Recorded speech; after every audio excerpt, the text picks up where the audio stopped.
I hear you have a young Vargesian man working here. The comment surprised him, although he was careful not to show it. Why would that interest you? He asked cautiously. Montgomery's hand flexed over the crystal knob of his cane. I've come across a buyer who's interested in purchasing the lad, he said casually, as if it were a matter of no great consequence. Charon was instantly suspicious. My boys are not for sale, Lord Montgomery. They are employees who work here of their own volition. Montgomery didn't look as if that argument held much meaning for him. The buyer is a man of some influence who will not take kindly to being refused. Seeing the continued suspicion in Charon's eyes, he added, At least let me approach the Vargesian boy with the buyer's offer. You never know, he said with a smile. He might find himself swayed by it. Charon leaned back against the edge of his desk, his mind racing. Who is the buyer, if I may ask? Marcel Delafonte, Montgomery said, a man of some authority in the neighboring country of Vargas. As if he thought Charon had never heard of the place before.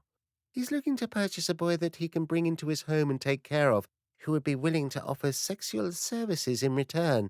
Certainly it's nothing the boy hasn't been exposed to during his employment in the House of Silence, wouldn't you say? His smile was ingratiating. Plus, it would have the added benefit of requiring him to please only a single master instead of the droves he's obliged to serve here. The boy, Vincent, did you say his name was, would live in unspeakable luxury, finer even than you could provide for him, with servants to wait on him and a small fortune in allowance for him to spend as he pleases. No, Charon hadn't said, which raised all kinds of questions that he wanted the answers to as soon as humanly possible. I've met with Delafonte and have judged him a good man, Montgomery continued with the air of a man sealing a deal. Strong-willed, but fair. Doubtlessly Vincent will find him a pleasant master to serve. A chill ran down the back of Charon's neck. Did Delafonte also tell you that he's prejudiced against the gypsies of the East Vargesian Mountains, of which Vincent was a clan member before he fled the country 6 years ago?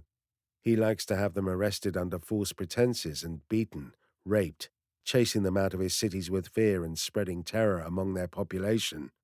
It's not just a hobby for him. It's more like a religious calling. He's not looking for a whore to fuck, Lord Montgomery. He's looking for a slave to torture and keep handily out of view of the public eye.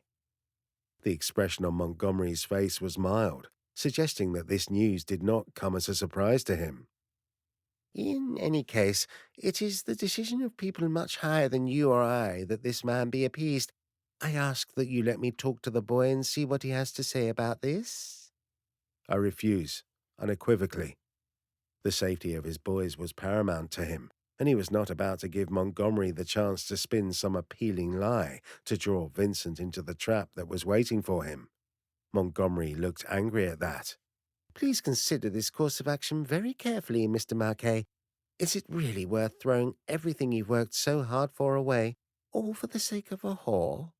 The buyer is of political interest in very high places, and is going to come down hard on you if the man is— The pause was filled with possibilities. Distressed over this incident?